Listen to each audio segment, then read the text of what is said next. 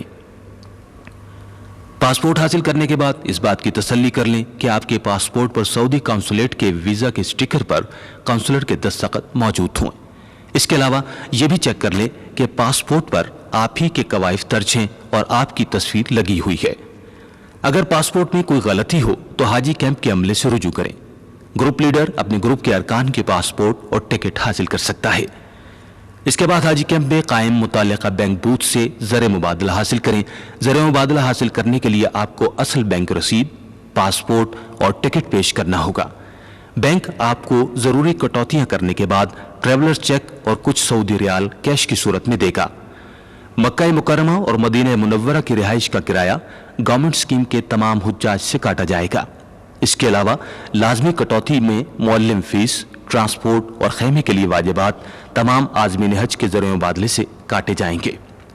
اس بات کا خیال رکھیں کہ اپنا زر مبادلہ خود حاصل کریں۔ خواتین کا زر مبادلہ ان کے محرم حاصل کر سکتے ہیں۔ بینک والے آپ کے پاسپورٹ سے لازمی کٹوتی کا صفحہ اور ایک شناختی لاکٹ نکال کر آپ کو دیں گے۔ اس کے علاوہ ٹریولرز چیک کی تفصیل کا کاغذ بھی آپ کو دیا جائے گا۔ ان پر پلاسٹک کور چڑھوا لیں اور فوٹو کاپی بھی کروا لیں، جس کا انتظام حاجی کیمپ میں بھی کیا گیا ہے۔ ٹریولرز چیک کی رسیدیں جن پر ٹریولرز چیک کے نمبر درج ہے انہیں ٹریولرز چیک کے ساتھ نہ رکھیں بلکہ علیحدہ جگہ پر رکھیں۔ ٹریولرز چیک گم ہونے کی صورت میں یہ رسیدیں آپ کے کام آئیں گی۔ حج سیزن میں حاجی کیمپ میں عازمین حج کی تربیت کے لیے روزانہ لیکچر دیے جاتے ہیں۔ آپ ان تربیتی پروگراموں میں ضرور شرکت کریں۔ حاجی کیمپ میں کینٹین اور دکانیں موجود ہوتی ہیں۔ آپ ان دکانوں سے احرام، بیلٹ، عبا، ٹوپیاں اور دوسری ضرورت کی چیزیں خرید سکتے ہیں، جبکہ کینٹین سے مناسب داموں پر اشیاء خورد و نوش خرید سکتے ہیں۔ اس کے علاوہ ڈاک خانہ، ٹیلی فون اور تار گھر کی سہولت بھی موجود ہوتی ہے۔ حاجی کیمپ کی ڈسپینسری طبی سہولت کے لیے 24 گھنٹے کھلی رہتی ہے۔ جو عازمین حج کاغذات کی تکمیل کے بعد اپنے گھروں کو جانا چاہیں وہ جا سکتے ہیں۔ حاجی کیمپ میں ٹھہرنا اور تربیت حاصل کرنا زیادہ مناسب ہے۔ ضروری معلومات اور رہنمائی کے لیے حج ڈائریکٹوریٹ کا عملہ اور اسکاؤٹس 24 گھنٹے موجود ہوتے ہیں۔ اب آپ کو اپنی پرواز کی روانگی سے 8 گھنٹے پہلے اپنے سامان کے ساتھ حاجی کیمپ پہنچنا ہے۔ یہاں کسٹم اور اینٹی نارکوٹکس کے حکام آپ کے سامان کی تلاشی لیں گے کہ آپ کوئی ممنوع اشیاء تو ساتھ نہیں لے جا رہے۔ کسٹم چیکنگ کے بعد متعلقہ ایئر لائن کے کاؤنٹر پر سامان بک کرا دیں اور بورڈنگ کارڈ حاصل کر لیں۔ احرام اور ضروری کاغذات اپنے سامان کے ساتھ بک نہ کرائیں بلکہ انہیں دستی بیگ میں رکھیں۔ ایئر لائن کی بسیں آپ کو حاجی کیمپ سے ایئرپورٹ لے جائیں گی۔ آپ چاہیں تو حاجی کیمپ میں احرام باندھ سکتے ہیں، جبکہ ایئرپورٹ پر بھی احرام باندھنے کا خاطر خواہ انتظام ہوتا ہے۔ ایئرپورٹ پر دستی سامان کی کسٹم چیکنگ اور امیگریشن کی کارروائی مکمل کی جاتی ہے اور ٹیکے کا کارڈ بھی دیکھا جاتا ہے۔ جہاز پر روانہ ہونے سے پہلے اپنا پاسپورٹ اور ٹکٹ دستی بیگ میں رکھ لیں، جبکہ صرف بورڈنگ کارڈ اپنے ہاتھ میں رکھیں۔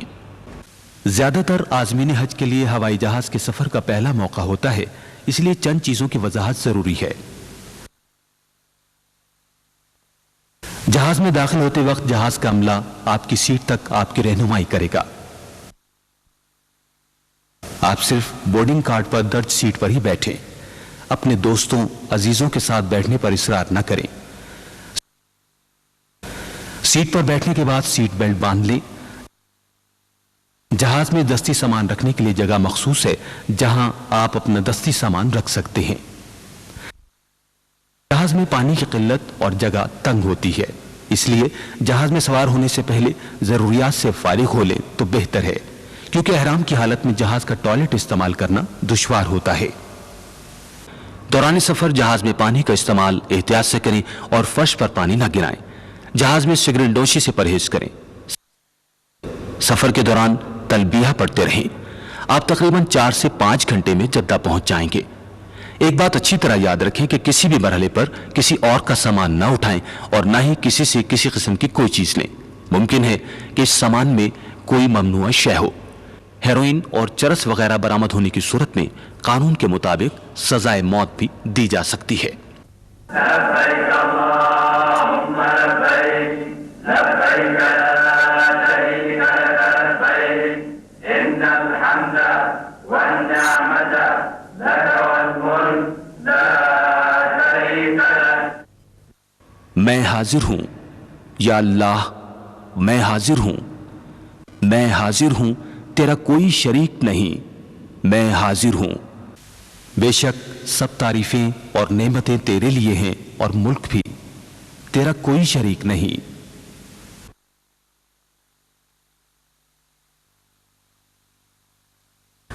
جہاز سے اتر کر آپ بڑے ہال یعنی انتظار گاہ میں آئیں گے۔ انتظار گاہ میں منظم طریقے اور صبر و تحمل سے بیٹھ جائیں۔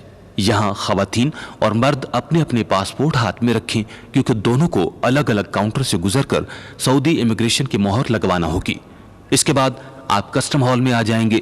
کسٹم ہال میں اپنا سامان شناخت کر کے الگ کر لیں اور کسٹم حکام سے چیکنگ کرائیں۔ کسٹم حکام نے چیکنگ کے لیے اسکیننگ مشین لگائی ہے۔ آپ اپنا اٹیچی کیس، بیگ، دستی سامان اس پر رکھ دیں اور مشین کے اگلے حصے سے سامان اٹھا لیں۔ ضرورت پڑنے پر کسٹم حکام سامان کھول کر چیک کرتے ہیں۔ کسٹم حکام آپ کے سامان کو اچھی طرح جانچ پڑتال کریں گے اور سامان پر کلیئرنس کا سرٹیفکیٹ لگائیں گے۔ انتظار گاہ یا کسٹم ہال میں خدام الحجاج یا ویلفیئر سٹاف کو آنے کی اجازت نہیں ہوتی۔ البتہ کسٹم ہال کے باہر اور بس اسٹینڈ پر پاکستانی حج ڈائریکٹوریٹ کا عملہ آپ کی رہنمائی کے لیے موجود ہوگا۔ کسٹم ہال سے باہر آ کر تسلی کر لیں کہ آپ اپنا تمام سامان باہر لے کر آئے ہیں۔ کسٹم چیکنگ کے بعد مکتب الوکلاء کے کاؤنٹر پر پاسپورٹ دکھا کر بس کا ٹکٹ حاصل کر لیں، جس کے لیے رقم آپ کے زر مبادلہ سے پاکستان میں کاٹی جا چکی ہے۔ مکتب الوکلاء کی بڑی ٹرالی پر سامان رکھوا کر بس اسٹینڈ کی طرف روانہ ہو جائے۔ یہاں قلیوں کو کوئی معاوضہ ادا نہیں کرنا ہوتا۔ مکہ مکرمہ روانگی کے لیے بس اسٹینڈ پر خدام الحجاج اور دیگر عملہ آپ کے لیے بس کا انتظام کرے گا۔ خدام الحجاج جس ترتیب سے بس میں بٹھائیں اسی ترتیب سے بس میں سوار ہوں۔ بیٹھنے سے پہلے یہ تسلی کر لیں کہ آپ کا سامان اسی بس میں رکھا گیا ہے جس میں آپ سوار ہو رہے ہیں۔ بس میں سوار ہوتے وقت آپ کے پاسپورٹ سعودی کارندے آپ سے لے لیں گے اور پاکستان واپسی کے وقت جدہ ایئرپورٹ پر آپ کو دے دیں گے۔ یاد رکھیں کہ دنیا بھر کے حجاج کرام سعودی عرب پہنچتے ہیں، اس لیے جدہ ایئرپورٹ پر جہاز اترنے سے لے کر مکہ مکرمہ روانگی تک 4 سے 8 گھنٹے لگ جاتے ہیں، بلکہ بعض اوقات اس سے بھی زیادہ وقت لگ جاتا ہے۔ آپ کو اس موقع پر صبر و تحمل کا مظاہرہ کرنا ہوگا۔ جدہ سے مکہ مکرمہ کا فاصلہ تقریباً 100 کلومیٹر ہے، گو کہ یہ فاصلہ 1 سے 1.5 گھنٹے کا ہے، لیکن ٹریفک زیادہ ہو جانے کی وجہ سے بسیں کافی تاخیر سے مکہ مکرمہ پہنچتی ہیں۔ خط سری پر ڈرائیور پاسپورٹ کا اندراج کرانے کے لیے رکے گا۔ خط سری پر آپ بس سے ہرگز نہ اتریں۔ اس کے بعد معلم کا نمائندہ بس کی رہنمائی کرتے ہوئے متعلقہ عمارت پر لے جائے گا، جبکہ پرائیویٹ اسکیم والوں کو معلم کے دفتر پہنچنے کے بعد ان کے گروپ آرگنائزر اپنے نظام کے تحت متعلقہ رہائش تک لے جائیں گے۔ جن عازمین حج کے لیے حکومت نے رہائش کا انتظام کیا ہے وہ خدام الحجاج کی رہنمائی میں پہلے سے الاٹ شدہ کمروں میں جا کر اپنا سامان رکھیں گے۔ سعودی قانون کے مطابق ہر حاجی کو رہائش کی مناسب جگہ دی جاتی ہے کہ وہ لیٹنے کے علاوہ اپنا سامان رکھ سکتے ہیں۔ عمارت میں پلنگ کے ساتھ حاجی کو فوم کا گدا اور تکیہ بھی مہیا کیا جاتا ہے، اور ہر کمرے میں ایئر کنڈیشنر لگا ہوتا ہے، اور ہر فلور پر ٹھنڈے پانی کے لیے کولر موجود ہوتا ہے۔ رہائشی عمارت میں لفٹ کا استعمال کرتے وقت خواتین، بوڑھے اور کمزور افراد کو پہلے سوار ہونے کا موقع دیں۔ مکہ مکرمہ اور مدینہ منورہ میں زیادہ تر جدید قسم کی عمارتیں ہیں۔ ان عمارتوں میں انگریزی طرز کے کموڈ ہیں جن کے استعمال کا طریقہ پاکستان سے سیکھ کر جائیں۔ اسی طرح لفٹ استعمال کرتے وقت آپ کو یاد ہونا چاہیے کہ آپ کا کمرہ کون سے فلور پر واقع ہے۔ بیت الخلاء اور غسل خانوں میں پتھر، پلاسٹک کے لفافے اور اس طرح کی دوسری چیزیں استعمال نہ کریں، ورنہ فلش بند ہونے کا خدشہ ہے۔ عام طور پر ایک بیت الخلاء اور غسل خانہ 10 سے 13 افراد کے استعمال کے لیے ہوتا ہے۔ عمارت میں لگے ہوئے ٹھنڈے پانی کے کولر سے وضو نہ کریں۔ رہائش گاہ میں اپنا سامان رکھنے کے بعد مکتب یعنی معلم کے دفتر سے مؤسسہ کا کارڈ حاصل کرنے عمرہ ادا کرنے کے لیے جانے سے پہلے اپنی رہائش کا پتہ اچھی طرح یاد کر لیں۔ آپ کو معلوم ہونا چاہیے کہ آپ کی عمارت کا نمبر کیا ہے اور کس محلے میں رہتے ہیں اور حرم شریف میں کون سے دروازے سے داخل ہو رہے ہیں۔ گلے کا شناختی لاکٹ ضرور پہنے رہیں، اور اگر راستہ بھول جائیں تو پریشان نہ ہوں اور ادھر ادھر نہ پھریں، بلکہ قریبی حج ویلفیئر آفس میں پہنچ جائیں۔ رہائشی عمارت سے متعلق شکایت، سامان گمشدگی یا راستہ بھولنے کی صورت میں پاکستانی حج ڈائریکٹوریٹ کے ویلفیئر آفس میں خدام الحجاج سے رابطہ کریں۔ کسی قسم کی شکایت درج کرانے کے لیے کسی ایک ساتھی کو نامزد کر دیں۔ پاکستانی خدام الحجاج اور میڈیکل مشن کے ارکان مخصوص یونیفارم میں ہوتے ہیں، جن کے سفید کوٹ پر پاکستانی جھنڈا بنا ہوتا ہے اور احرام پر سبز پٹی بنی ہوتی ہے۔ مکہ مکرمہ اور مدینہ منورہ میں رہائش کے بارے میں چند باتیں بتانا ضروری ہیں کہ حکومت پاکستان نے گورنمنٹ اسکیم کے حجاج کے لیے بہتر عمارتیں حاصل کرنے کی پوری کوشش کی ہے، لیکن آپ جانتے ہیں کہ پوری دنیا سے لاکھوں کی تعداد میں مسلمان حج کے لیے آتے ہیں۔ ہر ملک کی کوشش ہوتی ہے کہ وہ حرم کے قریب اچھی عمارتیں حاصل کرے، اور اس مقصد کے لیے وہ زیادہ سے زیادہ کرایہ بھی ادا کرتے ہیں۔ اس مقابلے کے رجحان میں حکومت پاکستان کی رہائشی کمیٹی ملی جلی عمارتیں یعنی مختلف درجوں کی عمارتیں حاصل کرتی ہے، جن میں کچھ دور ہوتی ہیں اور کچھ نزدیک۔ مکہ مکرمہ جغرافیائی لحاظ سے اونچی نیچی پہاڑیوں پر مشتمل شہر ہے، اس لیے کچھ عمارتیں چڑھائی پر بھی لینی پڑتی ہیں۔ ایسی صورت میں جس عمارت میں بھی آپ کو جگہ دی گئی ہو اسے قبول کر لیں، البتہ عمارت میں ناقص صفائی، لفٹ یا ایئر کنڈیشنر کی خرابی، پانی کی کمی وغیرہ کی صورت میں پاکستان ہاؤس یا قریبی ویلفیئر آفس میں شکایت درج کرائی جا سکتی ہے۔ مدینہ منورہ روانگی کے لیے بسوں کا انتظام مکتب یعنی معلم کرے گا۔ آپ اپنے معلم سے مدینہ منورہ روانگی کا شیڈول معلوم کر لیں۔ مکہ مکرمہ سے مدینہ منورہ کا فاصلہ تقریباً 400 کلومیٹر ہے۔ مدینہ منورہ سفر کے لیے ایئر کنڈیشن بسیں مہیا کی جاتی ہیں، جن کا کرایہ آپ پہلے ہی ادا کر چکے ہیں۔ یہ فاصلہ بس کے ذریعے 6 سے 8 گھنٹے میں طے ہوتا ہے۔ مدینہ منورہ میں قیام کے دوران کسی مسئلے کی صورت میں پاکستان ہاؤس سے رجوع کر سکتے ہیں، لیکن بلا وجہ پاکستان ہاؤس کے چکر نہ لگائیں، بلکہ زیادہ تر اپنی توجہ نمازوں اور عبادت پر مرکوز رکھیں۔ ایک اور بات یاد رکھیں کہ حج سے پہلے مدینہ منورہ جاتے وقت احرام ساتھ لے کر جائیں اور تھوڑا سامان رکھیں، کیونکہ آپ نے مکہ شریف واپس آنا ہے، جبکہ حج کے بعد مکمل سامان کے ساتھ مدینہ منورہ جائیں، کیونکہ حج کے بعد مدینہ منورہ سے آپ کی واپسی جدہ ہوگی۔ مکہ مکرمہ سے منا، عرفات اور مزدلفہ روانگی کے لیے بسوں کا انتظام آپ کا مکتب کرے گا، اس لیے روانگی سے پہلے اپنے مکتب سے خیموں کا کارڈ حاصل کر لیں۔ بعض اوقات زیادہ ہجوم کی وجہ سے سڑکوں پر ٹریفک جام ہو جاتی ہے، جس کی وجہ سے بسوں کے پہنچنے میں تاخیر ہو جاتی ہے، اس لیے صبر و تحمل سے بسوں کا انتظار کریں۔ یہ معلم کی ذمہ داری ہے کہ وہ بسوں کا انتظام کرے۔ بسوں کی چھتوں پر ہرگز نہ بیٹھیں، اس طرح کسی حادثے کا خدشہ ہوتا ہے۔ مکہ مکرمہ کی طرح مینا میں بھی پاکستانی حج ڈائریکٹوریٹ کا دفتر اور اسپتال موجود ہوتا ہے۔ اس کے علاوہ مینا اور عرفات میں پاکستانی خدام الحجاج اور میڈیکل مشن کی گشتی ٹیمیں بھی گشت کرتی رہیں گی۔ مینا اور عرفات میں بلا وجہ دھوپ میں نہ پھریں، اس طرح ہیٹ سٹروک یعنی لو لگنے کا خدشہ ہوتا ہے۔ شیطان کو کنکریاں مارنے یا قربانی کے لیے جاتے وقت اپنے خیمے کا راستہ یاد رکھیں، بلکہ اس سڑک کا نام اور نمبر نوٹ کر لیں جس پر آپ کا خیمہ واقع ہے۔ جمرات پر کنکریاں مارنے کے لیے جانے اور واپس آنے کے الگ الگ راستے ہیں۔ زیادہ ہجوم میں کنکریاں مارنے کے لیے نہ جائیں، حادثے کا خدشہ ہوتا ہے۔ خواتین اور ضعیف حضرات کی جگہ ان کے محرم اور ساتھی شیطانوں کو کنکریاں مار سکتے ہیں۔ شیطان کو کنکریاں مار کر اسی راستے سے واپس نہ آئیں، بلکہ واپسی کے لیے بنائے گئے مخصوص راستے سے ہی واپس آئیں۔ اس سلسلے میں سعودی رضاکار آپ کی رہنمائی کریں گے۔ حکومت پاکستان نے سعودی عرب میں پاکستانی عازمین حج کی سہولت کے لیے بہبود کے مختلف مراکز قائم کیے ہیں۔ مرکزی دفتر پاکستان ہاؤس مکہ مکرمہ میں واقع ہے، جبکہ مدینہ منورہ میں 2 پاکستان ہاؤس قائم ہیں۔ اس کے علاوہ حجاج کرام کی رہائش گاہوں کے قریب ویلفیئر سینٹر اور ڈسپنسریاں قائم کی گئی ہیں۔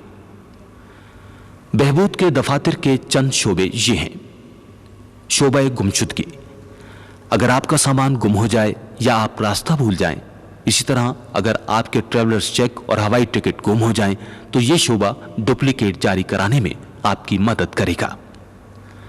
شعبہ امراض و اموات، بیمار اور فوت ہونے والے حجاج کرام کے بارے میں معلومات حاصل کرنے کے لیے اس شعبے سے رابطہ قائم کر سکتے ہیں۔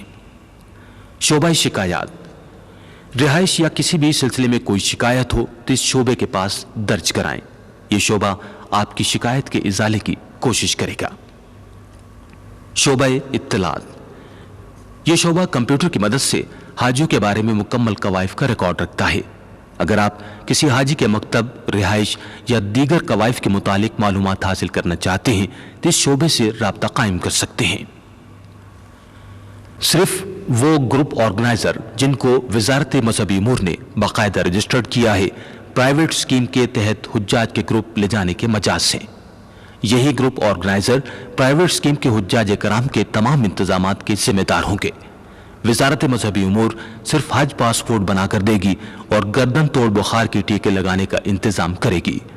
پرائیویٹ اسکیم کے تحت گروپ آرگنائزر ہوائی جہاز کی بکنگ، سعودی عرب میں رہائش، ٹرانسپورٹ اور خیمے وغیرہ کا انتظام خود کریں گے۔ وزارت ان کی کارکردگی کو مانیٹر کرے گی۔ اس سلسلے میں گروپ آرگنائزر کے خلاف کوئی شکایت ہو تو قریبی سیکٹر آفس یا پاکستان ہاؤس سے رجوع کریں۔ معزز عازمین حج، امید ہے کہ آپ نے انتظامی امور کے بارے میں ضروری باتیں ذہن نشین کر لی ہوں گی۔ اگر آپ مزید معلومات لینا چاہیں تو اپنے قریبی حاجی کیمپ سے رجوع کریں، اور بہتر ہوگا کہ آپ حاجی کیمپوں میں ہونے والے تربیتی پروگراموں میں بھرپور شرکت کریں۔ لبيك اللهم لبيك لبيك لا شريك لك لبيك إن الحمد والنعمة لك والملك لا شريك لك۔ میں حاضر ہوں، اے اللہ میں حاضر ہوں، تیرا کوئی شریک نہیں، میں حاضر ہوں، بے شک تمام تعریفیں اور نعمتیں تیرے لیے ہیں اور ملک بھی، تیرا کوئی شریک نہیں۔ حج اسلام کے بنیادی ارکان میں سے ایک رکن ہے اور زندگی میں ایک مرتبہ ہر آزاد، ذی ہوش، بالغ اور صاحب استطاعت مسلمان پر فرض ہے۔ حج ہر مسلمان کی تمنا اور زندگی کا بلند ترین نصب العین ہے۔ حج کی 3 اقسام ہیں: حج افراد، حج قران، حج تمتع۔ حج افراد اس طریقے کو کہتے ہیں جس میں عازمین حج احرام باندھتے وقت صرف حج کی نیت کرے۔ اس دوران عازم حج عمرہ نہیں کر سکتا بلکہ صرف حج ہی ادا کر سکتا ہے۔ حج قران وہ طریقہ ہے جس میں عازم حج میقات یا میقات سے پہلے عمرہ اور حج کا ایک ساتھ احرام باندھے اور عمرہ و حج کی ایک ساتھ نیت کر کے نہ احرام کھلے، نہ بال کٹوائے اور پھر اسی احرام میں مناسک حج ادا کرے۔ حج تمتع وہ طریقہ ہے جس میں حج کے مہینے میں میقات یا میقات سے پہلے احرام باندھ کر عمرے کی نیت کی جائے اور عمرہ ادا کرنے کے بعد بال کٹوا کر احرام کھول دیا جائے، پھر 8 ذی الحج کو یا پہلے حج کا احرام باندھ کر حج کی نیت کی جائے۔ پاکستانی عازمین حج کی اکثریت حج تمتع کی نیت کرتی ہے۔ حج تمتع کرنے والے عازم حج کو مکہ مکرمہ پہنچ کر سب سے پہلے عمرہ ادا کرنا ہوتا ہے، جس کے لیے احرام میقات یا اس سے پہلے باندھا جاتا ہے۔ حج تمتع ادا کرنے کا طریقہ یہ ہے۔ احرام باندھنے کا طریقہ: احرام باندھنے سے پہلے بال اور ناخن وغیرہ کٹوا لیں اور غسل کر لیں۔ اگر حاجی کیمپ یا ایئرپورٹ سے احرام باندھنا ہو تو دوبارہ غسل کرنے کی ضرورت نہیں، صرف وضو کر لیں۔ احرام باندھتے وقت 2 انسلی چادریں ننگے بدن پر اس طرح باندھیے کہ ایک چادر تہبند یا لنگی کی طرح نیچے باندھ لیجیے جبکہ دوسری اوپر کے جسم پر اوڑھ لیں، اور پاؤں میں ہوائی چپل یا ایسا جوتا جس سے پاؤں کی اٹھی ہوئی ہڈی ننگی رہے پہنیے۔ ضروری کاغذات اور رقم کے لیے ایک پیٹی یعنی بیلٹ تہبند کے اوپر باندھ لیجیے۔ خواتین روزمرہ کا لباس ہی پہنیں جبکہ صرف سر پر زنانہ احرام کو رومال باندھ لیں کہ چہرہ ننگا ہو لیکن بال ڈھک جائیں، یا پھر چہرے کا نقاب اس طرح ہو کہ چہرے پر چادر نہ لگے۔ باقی لباس اور جسم کو ڈھانپنے کے لیے عبا یا برقع استعمال کریں۔ خواتین کے لیے جوتے کے کھلے ہونے کی پابندی نہیں ہے۔ احرام کا لباس مکمل کر لینے کے بعد 2 رکعت نفل احرام ادا کیجیے۔ ان نوافل کی ادائیگی کے دوران سر ڈھکا رہے۔ سلام پھیرنے کے فوراً بعد مرد اپنے سر سے چادر اتار لیں، لیکن دونوں کندھے ڈھکے رہیں۔ یاد رکھیں کہ دایاں کندھا طواف کے وقت ننگا کیا جاتا ہے۔ سر سے چادر اتارنے کے بعد عمرے کی نیت کریں۔ اے اللہ، میں عمرے کی نیت کرتا ہوں، تو اسے قبول فرما اور میرے لیے آسان فرما۔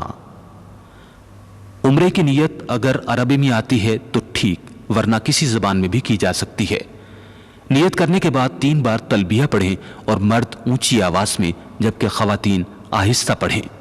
لبيك اللهم لبيك لبيك لا شريك لك لبيك إن الحمد والنعمة لك والملك لا شريك لك۔ میں حاضر ہوں، اے اللہ، میں حاضر ہوں، تیرا کوئی شریک نہیں، میں حاضر ہوں۔ بے شک سب تعریفیں اور نعمتیں تیرے لیے ہیں اور ملک بھی، تیرا کوئی شریک نہیں۔ اب آپ احرام کی حالت میں آ گئے ہیں اور احرام کی پابندیاں آپ پر لازم ہو گئی ہیں۔ احرام کی حالت میں یہ باتیں حرام ہیں: خوشبو لگانا، مرد کو سلے ہوئے لباس کا پہننا، ناخن کاٹنا، حجامت بنوانا یا کوئی بال توڑنا، ازدواجی تعلقات استوار کرنا، شکار کرنا، لڑائی جھگڑا، فحش گفتگو کرنا۔ مرد کو سر اور چہرہ ڈھانپنا، عورت کو چہرہ اس طرح ڈھانپنا کہ نقاب یا چادر چہرے کو مس کرے۔ مرد کا پاؤں میں ایسا جوتا پہننا جس سے ابری ہوئی ہڈی چھپ جائے۔ اس سلسلے میں مزید تفصیل تربیتی پروگراموں میں شرکت کر کے حاصل کرتے رہیں۔ حرم شریف پہنچ کر جب آپ کی نگاہ کعبۃ اللہ پر پڑے تو اپنی نظریں وہیں جما دیں اور یہ دعا پڑھیں: اللہ اکبر اللہ اکبر اللہ اکبر لا الہ الا اللہ واللہ اکبر۔ اللہ سب سے بڑا ہے، اللہ سب سے بڑا ہے، اللہ سب سے بڑا ہے، اللہ کے سوا کوئی معبود نہیں اور اللہ سب سے بڑا ہے۔ پھر ساتھ ہی نہایت عجز و انکساری سے دعا بھی مانگیے: اے اللہ، میں زندگی میں جو بھی جائز دعا مانگوں اسے قبول فرما۔ اس کے بعد بیت اللہ کے دروازے کے قریب ترین کونے میں حجر اسود کی طرف جائیں۔ حجر اسود سے لے کر برآمدے کی سیڑھیوں تک ایک پٹی بنی ہوئی ہے۔ پٹی پر پہنچنے سے پہلے تلبیہ پڑھنا بند کر دیں اور اس طرح کھڑے ہوں کہ منہ بیت اللہ کی طرف اور دائیں طرف پٹی ہو، جبکہ پٹی کے بائیں طرف کھڑے ہو کر استبا کریں، یعنی احرام کی اوپر والی چادر کو داہنی بغل سے نکال کر بائیں کندھے پر ڈالیں اور طواف کی نیت کریں: اے اللہ، میں تیری رضا اور خوشنودی کے لیے تیرے اس حرمت والے گھر کے طواف کے 7 چکروں کا ارادہ کرتا ہوں، اسے میرے لیے آسان کر دے اور قبول فرما۔ اب ذرا دائیں چلیں اور پٹی کے اوپر اس طرح آ جائیں کہ سینہ اور منہ حجر اسود کی طرف ہو، یعنی حجر اسود کا استقدام ہو جائے۔ اس کے بعد اللہ اکبر، اللہ اکبر، لا الہ الا اللہ کہتے ہوئے کانوں تک ہاتھ اٹھا کر نیچے کر لیں۔ یہ استقبال حجر اسود ہے۔ پھر دونوں ہاتھوں کی ہتھیلیاں حجر اسود کی طرف اس طرح کریں کہ ان کی پشت آپ کے منہ کی طرف ہو اور حجر اسود کی طرف اشارہ کر کے بسم اللہ اللہ اکبر وللہ الحمد کہتے ہوئے ہتھیلیوں کو چوم لیں۔ اسے استلام کہتے ہیں۔ اب آپ پٹی پر دائیں طرف مڑیں اور طواف اس طرح شروع کریں کہ خانہ کعبہ آپ کے بائیں طرف ہو۔ طواف کے چکروں میں مرد اپنا دایاں کندھا کھلا رکھیں اور پہلے 3 چکروں میں اکڑ اکڑ کر شانہ ہلاتے ہوئے قدرے تیزی سے چلیں۔ اس کو رمل کہتے ہیں۔ یہ دونوں کام سنت ہیں۔ طواف کے ہر چکر میں جو دعائیں یاد ہوں پڑھ سکتے ہیں، ورنہ رکن یمانی تک تیسرے کلمے کا ورد کرتے رہیں: سبحان اللہ والحمد للہ ولا الہ الا اللہ واللہ اکبر ولا حول ولا قوت الا باللہ العلی العظیم۔ اللہ تعالیٰ پاک ہے اور سب تعریفیں اللہ ہی کے لیے ہیں اور اللہ تعالیٰ کے سوا کوئی عبادت کے لائق نہیں۔ اور اللہ سب سے بڑا ہے، اور نہیں طاقت نیکی کی اور نہ گناہ سے بچنے کی مگر سوائے اللہ کی توفیق سے جو بہت بلند شان اور بڑی عظمت والا ہے۔ رکن یمانی سے حجر اسود کی پٹی تک یہ دعا پڑھیں: ربنا آتنا فی الدنیا حسنۃ وفی الآخرۃ حسنۃ وقنا عذاب النار۔ اے ہمارے پروردگار، ہمیں دنیا میں بھی بھلائی دے اور آخرت میں بھی بھلائی عطا کر، اور ہمیں دوزخ کے عذاب سے بچا۔ زیادہ ہجوم کی وجہ سے حجر اسود کو بوسہ دینا ممکن نہیں ہوتا، اس لیے حجر اسود کی پٹی پر پہنچ کر دونوں ہتھیلیاں حجر اسود کی طرف کر کے بسم اللہ اللہ اکبر وللہ الحمد کہتے ہوئے ہتھیلیوں کو چوم لیں۔ آپ کے طواف کا ایک چکر مکمل ہو گیا۔ طواف کے دوران نہ بیت اللہ کی طرف منہ، سینہ اور پشت کریں اور نہ ادھر ادھر دیکھیں۔ اسی طرح جب آپ 7 چکر مکمل کر لیں تو آپ کا طواف مکمل ہو گیا۔ اب آپ مقام ملتزم پر آ جائیں۔ یہ حجر اسود اور بیت اللہ کی چوکھٹ کی درمیانی جگہ ہے۔ یہ دعائیں قبول ہونے کی جگہ ہے۔ اور ہجوم کی وجہ سے ملتزم پر دعا مانگنے کا موقع نہ ملے تو دور کھڑے ہو کر اس کی طرف رخ کر کے خوب دعائیں مانگیں۔ اس کے بعد دونوں کندھے ڈھانپ کر مقام ابراہیم پر 2 رکعت نماز واجب الطواف ادا کریں۔ اگر مقام ابراہیم کے قریب جگہ نہ ملے تو جہاں جگہ ملے وہاں پر ہی 2 رکعت نماز واجب الطواف ادا کریں اور خشوع و خضوع سے دعائیں مانگیں۔ اب آپ آب زمزم پینے کے لیے بنائی گئی مخصوص جگہ پر آ کر خوب زمزم پئیں اور دعائیں مانگیں۔ اللهم إني أسألك علما نافعا ورزقا واسعا وشفاء من كل داء۔ اے اللہ، میں تجھ سے وسیع رزق، نفع دینے والا علم اور ہر بیماری سے شفا کا طالب ہوں۔ اس کے بعد حجر اسود کے نویں استلام کے لیے پٹی پر آ جائیں اور یہاں سے صحیح کے لیے یعنی صفا و مروہ کے درمیان 7 پھیرے لگانے کے لیے صفا کی پہاڑی کی طرف ان الصفا والمروۃ من شعائر اللہ پڑھتے ہوئے جائیں۔ صحیح کی نیت: اے اللہ، میں صفا اور مروہ کے درمیان 7 چکروں کی نیت کرتا ہوں، تو اسے آسان فرما اور قبول فرما۔ پھر بیت اللہ کو دیکھتے ہوئے 3 مرتبہ اللہ اکبر اللہ اکبر لا الہ الا اللہ پڑھیں اور دونوں ہاتھوں کو کندھوں تک آسمان کی طرف اس طرح اٹھائیں جس طرح دعا میں اٹھاتے ہیں، اور پھر صفا سے تیسرا کلمہ پڑھتے ہوئے مروہ کی طرف چلیں۔ صحیح کے راستے میں 2 سبز ستون ہیں جن کے درمیان مرد حضرات ذرا تیز چلیں گے، خواتین نہ دوڑیں۔ مروہ پر پہنچتے ہی صفا کی طرح مروہ کے اوپر بیت اللہ کی طرف رخ کر کے دونوں ہاتھ دعا کی طرح اٹھاتے ہوئے بلند آواز سے 3 مرتبہ اللہ اکبر لا الہ الا اللہ پڑھتے ہوئے دعا مانگیں۔ اس طرح 1 چکر مکمل ہو گیا۔ اب پھر دوسرے چکر کے لیے مروہ سے صفا کی طرف چلیں اور پہلے چکر کی طرح تیسرا کلمہ اور سب ستون کے درمیان تیز چلنے والے عمل کو دہرائیں۔ اب آپ کے 2 چکر مکمل ہو گئے۔ اسی طرح 7واں چکر مروہ پر مکمل ہوگا۔ یاد رہے کہ صفا سے مروہ تک جانے کو 1 چکر کہتے ہیں۔ اب عمرے کے ارکان مکمل ہو گئے۔ احرام کھولنے سے پہلے مرد حضرات سر کے بال ترشوائیں گے جبکہ خواتین چوٹی سے 1 پور کے برابر بال کٹوائیں گی۔ اس کے ساتھ ہی احرام کی پابندیاں ختم ہو گئیں اور عمرہ مکمل ہو گیا۔ 2 رکعت نفل شکرانہ ادا کیجیے۔ عمرہ مکمل کرنے سے لے کر حج شروع ہونے تک نفلی طواف حسب استطاعت کرتے رہیے جو کہ عام کپڑوں میں اور رمل کے بغیر ہوگا۔ اب حج کے ایام کا انتظار کیجیے۔ حج 5 دنوں میں ہوتا ہے۔ 8 ذی الحج کی صبح یا 7 ذی الحج کی رات کو اپنی قیام گاہ سے احرام باندھ کر منا کے لیے روانہ ہوں گے۔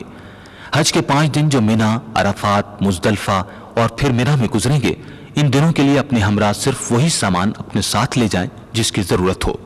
باقی سارا سامان مکہ مکرمہ میں اپنی رہائش گاہ پر ہی چھوڑ جائیں۔ مکہ مکرمہ سے منا کے لیے بسیں مکتب کی طرف سے فراہم کی جاتی ہیں جو آپ کو منا میں آپ کے خیموں تک پہنچائیں گی۔ اپنے خیمے کا نمبر گلی کا نمبر اور شارع وغیرہ کے پتے کا کارڈ پہلے ہی معلم کے مکتب سے حاصل کر لیں۔ 8 ذی الحج کو مینا پہنچنے کے بعد ظہر، عصر، مغرب اور عشاء کی نمازیں ادا کریں اور ذکر الہی کرتے رہیں۔ رات مینا میں قیام کریں۔ دوسرے دن 9 ذی الحج کی صبح نماز فجر ادا کرنے کے بعد مکتب کی فراہم کردہ بسوں میں عرفات کے لیے روانہ ہو جائیں۔ عرفات جاتے ہوئے خوشی و خضوع کے ساتھ تلبیہ، تکبیر، درود شریف اور دعائیں پڑھتے ہوئے جائیں۔ وقوف عرفات کا وقت زوال آفتاب سے شروع ہو جاتا ہے۔ غروب آفتاب سے قبل تک عرفات میں قیام ضروری ہے۔ عصر سے غروب آفتاب کا وقت آپ کے حج کا قیمتی ترین وقت ہے۔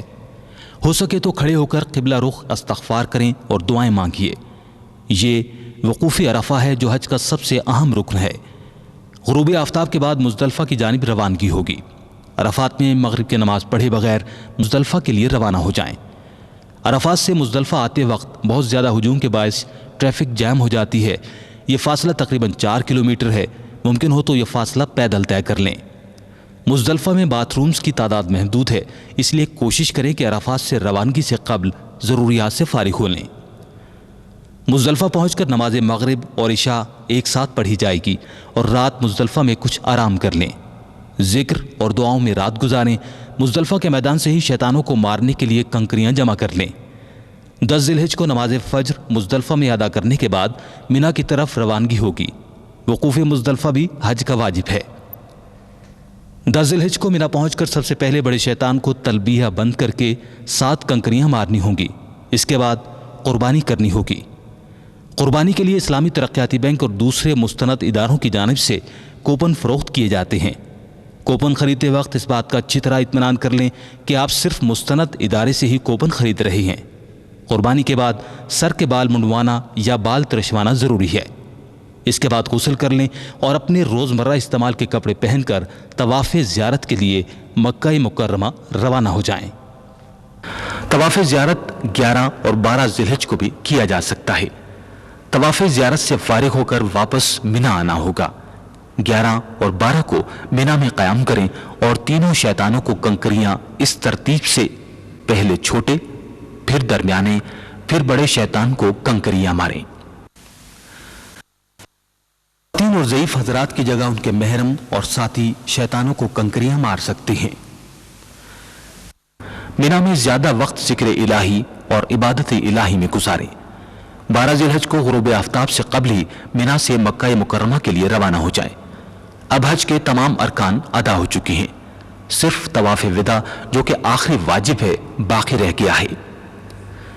یاد رکھیں کہ طواف وداع میں اصطباء، رمل اور سعی نہیں ہوتی اور حج کی نعمت عظمی آپ کو حاصل ہو چکی۔ شکر ادا کیجئے۔ اگر حج سے پہلے مدینہ منورہ کی حاضری ہو چکی ہے تو اپنے شیڈول کے مطابق جدہ کی طرف روانہ ہو جائیں۔ جنہوں نے حج کے بعد مدینہ منورہ جانا ہے وہ اپنے پروگرام کے مطابق مدینہ منورہ روانگی کی تیاری کریں اور اپنا سارا سامان ساتھ لے کر جائیں کیونکہ یہیں سے جدہ روانہ ہوں گے۔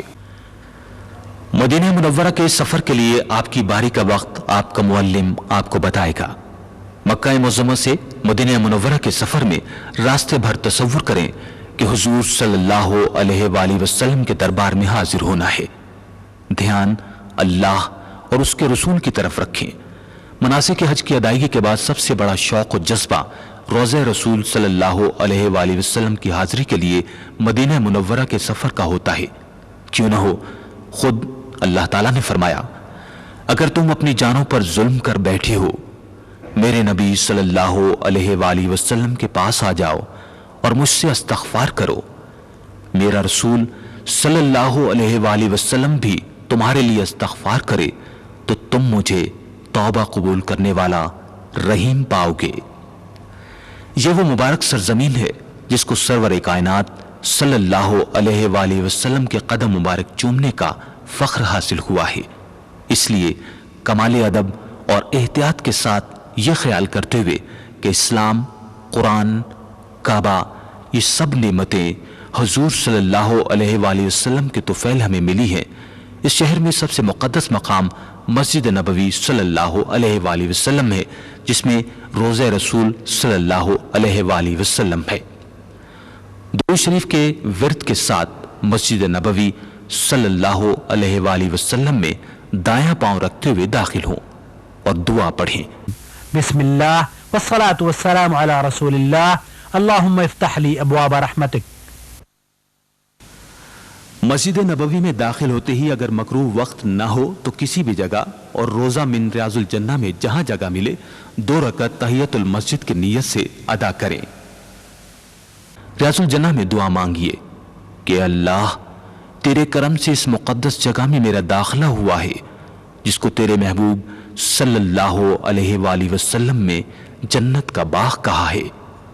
اے اللہ جب تو کسی کو جنت میں داخل کر دیتا ہے تو اسے جنت سے نکالتا نہیں ہے، لہٰذا اب مجھے کبھی جہنم میں نہ بھیجنا۔ پھر نہایت ادب کے ساتھ روضہ مبارک کی طرف چلیں۔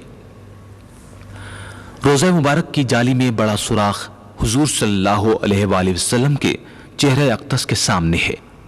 یہاں نگاہ نیچی کر کے ادب سے کھڑے ہو جائیں، زیر لب صلاۃ و سلام پیش کریں۔ بلند آواز ممنوع ہے، اس لیے آہستہ آواز میں پڑھیں۔ السلام علیکہ ایہا النبی ورحمۃ اللہ وبرکاتہ، الصلاۃ والسلام علیکہ یا رسول اللہ، والسلام علیکہ یا حبیب اللہ۔ پھر دائیں طرف تھوڑا سا ہٹ کر دوسرے سوراخ کے سامنے حضرت ابو بکر صدیق رضی اللہ عنہ کی خدمت میں سلام پیش کریں۔ السلام علیکہ یا ابو بکر خلیفۃ رسول اللہ۔ پھر مزید دائیں طرف تھوڑا سا ہٹ کر تیسرے سوراخ کے سامنے حضرت عمر فاروق رضی اللہ تعالیٰ عنہ کے روبرو سلام عرض کریں۔ السلام علیکہ یا عمر امیر المومنین۔ اس کے بعد مزید دائیں طرف ہٹ کر قبلہ رجوع کر دعا مانگیں اور خوب ارمان نکالیں۔ اے اللہ تو نے خود ہی تو کہا کہ میرے نبی کی خدمت میں آ کر جو استغفار کرے گا تو اس کی توبہ قبول فرمائے گا۔ مدینہ منورہ کے قیام میں کثرت کے ساتھ اور بار بار روضہ رسول صلی اللہ علیہ وآلہ وسلم پر صلاۃ و سلام پڑھتے رہیے۔ خواتین کے لیے سعودی حکومت نے الگ اوقات طلوع آفتاب سے زوال اور ظہر کے درمیان مقرر کیے ہیں، وہ انہی اوقات میں صلاۃ و سلام پڑھیں۔ اہم مقامات ریاض الجنہ، حضور صلی اللہ علیہ وآلہ وسلم نے فرمایا کہ میرے گھر اور میرے ممبر کے درمیانی جگہ جنت کے باغوں میں سے ایک باغ ہے۔ محراب النبی صلی اللہ علیہ وآلہ وسلم ریاض الجنہ کے اسی حصے میں محراب رسول صلی اللہ علیہ وآلہ وسلم ہے۔ صفہ، دن رات صحابہ کرام رضی اللہ تعالی عنہ حضور صلی اللہ علیہ وآلہ وسلم سے اس چبوترے پر دین کا علم حاصل کیا کرتے تھے۔ مدینہ منورہ کی زیارتیں۔ مدینہ منورہ میں تاجدار مدینہ صلی اللہ علیہ وآلہ وسلم نے اپنی زندگی کے آخری 10 سال گزارے ہیں۔ یہاں قدم قدم پر برکات ہیں، کیونکہ شاہ دو عالم صلی اللہ علیہ وآلہ وسلم ان کوچوں اور گلیوں میں آمد و رفت فرماتے تھے۔ آپ صلی اللہ علیہ وآلہ وسلم کو ہر چیز سے محبت و الفت تھی، اس لیے کسی دل آزاری نہ کریں۔ مدینہ منورہ کی چند زیارات یہ ہیں۔ جنت البقیع، یہ مدینہ پاک کا مشہور قبرستان ہے۔ حضور صلی اللہ علیہ وآلہ وسلم نے یہاں دفن ہونے والے کے لیے جنت کی بشارت دی ہے، جہاں ہزاروں صحابہ کرام اور اہل بیت مدفون ہیں۔ نبی کریم صلی اللہ علیہ وآلہ وسلم ہر جمعے کو صبح کی نماز کے بعد وہاں تشریف لے جایا کرتے تھے اور ان کے لیے دعا فرمایا کرتے تھے۔ مسجد قباء، یہ مسجد عہد نبوی صلی اللہ علیہ وآلہ وسلم کی پہلی مسجد ہے جو مدینے کی آبادی سے 3 میل کے فاصلے پر ہے۔ نبی کریم صلی اللہ علیہ وآلہ وسلم کا ارشاد ہے، جو شخص باوضو ہو کر مسجد قباء میں جا کر 2 نفل ادا کرے گا اس کو عمرے کا ثواب ملے گا۔ حضور صلی اللہ علیہ وآلہ وسلم ہر ہفتے کو صبح کی نماز کے بعد کبھی پیدل اور کبھی سواری پر وہاں جا کر نماز ادا کیا کرتے تھے۔ مسجد قبلتین، یہ وہ مسجد ہے جہاں تحویل قبلہ کا حکم دیا گیا تھا۔ مسجد قبلتین تاریخی مسجد ہے اور اسے وہ حیثیت حاصل ہے جو کسی دوسری مسجد کو حاصل نہیں، اور وہ یہ کہ رسول صلی اللہ علیہ وآلہ وسلم نے اس میں ظہر کی نماز ادا کی تو جب 2 رکعتیں پڑھ لیں تو آپ صلی اللہ علیہ وآلہ وسلم پر اللہ کی طرف سے وحی نازل ہوئی کہ مسجد الحرام کو اپنا قبلہ بنا لیں، چنانچہ رسول صلی اللہ علیہ وآلہ وسلم نے نماز کی حالت ہی میں بیت المقدس کی جانب سے بیت اللہ شریف کی طرف رخ پھیر دیا۔ احد پہاڑ۔ احد کا پہاڑ اپنی اصل شکل میں اب تک موجود ہے۔ حضور صلی اللہ علیہ وآلہ وسلم کا ارشاد ہے، احد ہم سے محبت کرتا ہے اور ہم احد سے محبت کرتے ہیں۔ مشہور معرکہ احد اسی مقام پر ہوا تھا۔ اس کے قریب شہدائے احد کے مزارات تھے۔ ان میں سید الشہداء حضرت حمزہ رضی اللہ تعالی عنہ کا بھی مزار ہے۔ ہفتے میں ایک دن رسول اللہ صلی اللہ علیہ وآلہ وسلم شہدائے احد کے لیے دعا کے لیے تشریف لے جایا کرتے تھے۔ مدینہ منورہ کے تبرکات میں سب سے اہم وہاں کی کھجوریں ہیں، اور ان میں اجوا کھجور ایسی ہے جو حضور صلی اللہ علیہ وآلہ وسلم کو بہت پسند تھی۔ مدینہ منورہ میں کھجور کی منڈی ہے جہاں سستے داموں کھجور مل جاتی ہے۔ مدینہ منورہ سے رخصتی اور الوداعی دعا۔ آپ مدینہ منورہ سے رخصت ہوں تو 2 رکعت نماز مسجد نبوی میں ادا کریں اور رسول اللہ صلی اللہ علیہ وآلہ وسلم کے روضہ مبارک پر آئیں، الوداعی سلام عرض کریں، اپنے والدین، اقربا اور دوستوں کے لیے دعا مانگیں، حضور صلی اللہ علیہ وآلہ وسلم کی جدائی پر آنسو بہائیں اور دعا مانگیں، اللہ تعالیٰ آپ کو بار بار اور روزہ رسول صلی اللہ علیہ وآلہ وسلم کی حاضری نصیب فرمائے، آمین ثم آمین۔ اب آپ اپنے پروگرام کے مطابق جدہ یا مکہ روانہ ہوں گے۔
والنعمة